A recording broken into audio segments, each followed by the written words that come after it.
নমস্কার, আমি ডক্টর রামিজ মণ্ডল। আজকে যে বিষয়ে কথা বলবো সেটা হলো ডিফারেন্ট লিভার ডিজিজেস।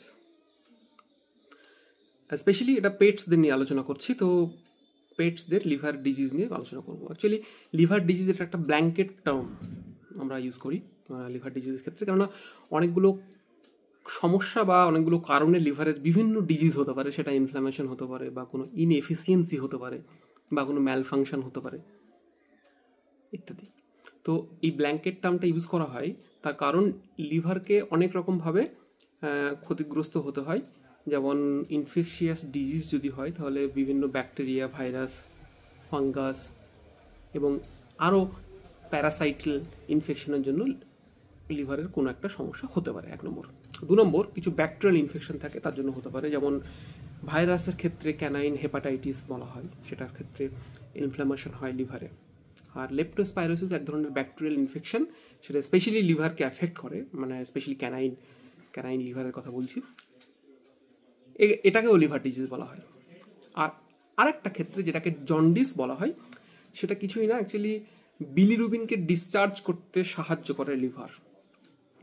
বিলিরুবিনটা কি? এটা আরবিসি ব্রেকডাউন হয়ে একটা বাই প্রোডাক্ট তৈরি করে ডিউরিং আরবিসি এবং ডব্লিউবিসি প্রসেস, এবং ওদের লাইফ স্প্যান, এবং আরবিসি লাইফ স্প্যান 120 ডেজ ইত্যাদি। এই যে ব্লাড কর্পাসেল যেগুলো থাকে, এগুলোকে নিয়ন্ত্রণ করে লিভার ইনফ্যাক্ট, এবং ব্লাড প্রোটিন তৈরি করতে সাহায্য করে লিভার।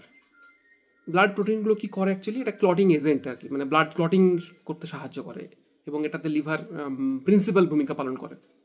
অ্যাকচুয়ালি যেটা করে, মানে সমস্ত ব্লাডকে লিভারের মধ্য দিয়ে পাস করতে হয়, মানে ফর দ্য পিউরিফিকেশনস। এবার সেই পিউরিফিকেশনটা যদি খুব খারাপ স্টেজে থাকে, দেখা গেল খুব দূষিত রক্ত শরীরে আছে, তাহলে লিভারের উপর অতিরিক্ত প্রেশার পড়বে, এবং আমাদের লিভারের যে কোনো একটা সমস্যা তৈরি হবে। তো এই জন্য বডি কি করে, লিভার করে, এই বিলিরুবিনটাকে ডিসচার্জ করতে সাহায্য করে। এবার কখনো যদি লিভার আনএবল এই কাজটা করতে যদি আনএবল হয় বা অক্ষম হয়, তখন কি হয়, বডিতে বিলিরুবিনটা আস্তে আস্তে বিল্ড আপ হতে থাকে, এবং সেটা জন্ডিস আকার ধারণ করে, এবং পরবর্তীকালে সেটা চোখের নিচেগুলো বা জিভ, এই জায়গাগুলো পুরো হলুদ হয়ে যায়, পটি গ্রে হয়ে যায়, ডায়রিয়া হচ্ছে, ভমিটিং হচ্ছে, ইনক্রিজ ইউরিনেশন, ইনক্রিজ ড্রিঙ্কিং, এবং অ্যাপেটাইট চলে গেছে, এবার হেপাটোমেগালি হয়ে গেছে ইত্যাদি অনেকগুলো সমস্যা।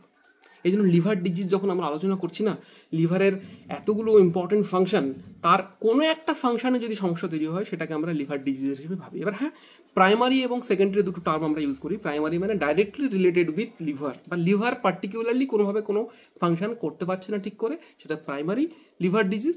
আর যদি সেকেন্ডারি হয়, সেটা কোনো একটা অন্য অর্গানে সমস্যা হচ্ছে কিন্তু লিভারকে অ্যাফেক্ট করছে, সেটাকে সেকেন্ডারি বলা হচ্ছে। আর আমরা তো জানি অ্যাকিউট এবং ক্রনিক দুটো আলাদা আলাদা ভাগ আছে।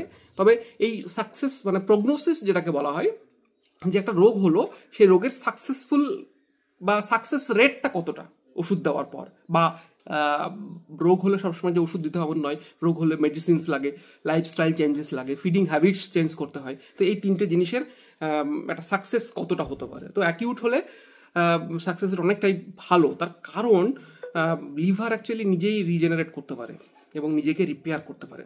এই জন্য ওকে একটা ভালো এনভায়রনমেন্ট দিতে হয়, ওকে একটা রেস্ট ফেজ দিতে হয়। যাতে কেন রেস্ট ফেজ দেবো, কীভাবে?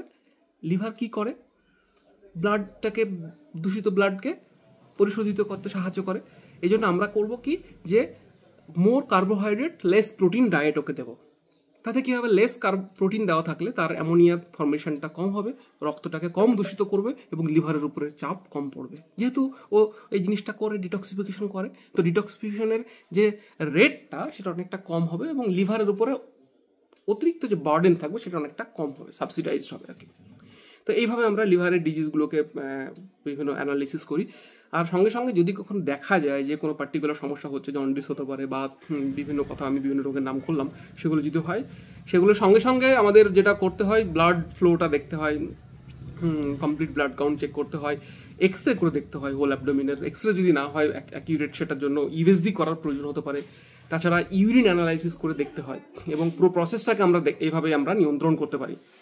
আর সব থেকে বড় কথা, এই যে সমস্যার সমাধান এভাবে করতে হয় যে less protein diet, high carbs diet এক্ষেত্রে, এবং কিছু ভিটামিনস অ্যাড করতে হয়, কিছু মিনারেল মিক্সচার অ্যাড করতে হয়, ইত্যাদি ইত্যাদি কিন্তু ওদের সাথে যোগ করতে হয়। আর সব থেকে বড় কথা যেটা হলো, লিভারের কোনো ডিজিজ যদি কখনো হয়, সেখানে মানে রিজেনারেশন যেমন খুব ইম্পর্টেন্ট, তার সাথে সাথে ফিডিং হ্যাবিটস চেঞ্জ করা খুবই ইম্পর্টেন্ট। আর কিছু ভ্যাকসিনস আছে যেটা, যেমন ক্যানাইন হেপাটাইটিসের ক্ষেত্রে ডিস্টেম্পার হেপাটাইটিসের একটা কম্বাইন্ড ভ্যাকসিন পাওয়া যায়, সেটা ভ্যাকসিন প্রিভেন্টেবল ডিজিজ, ওটা দেওয়া যেতে পারে।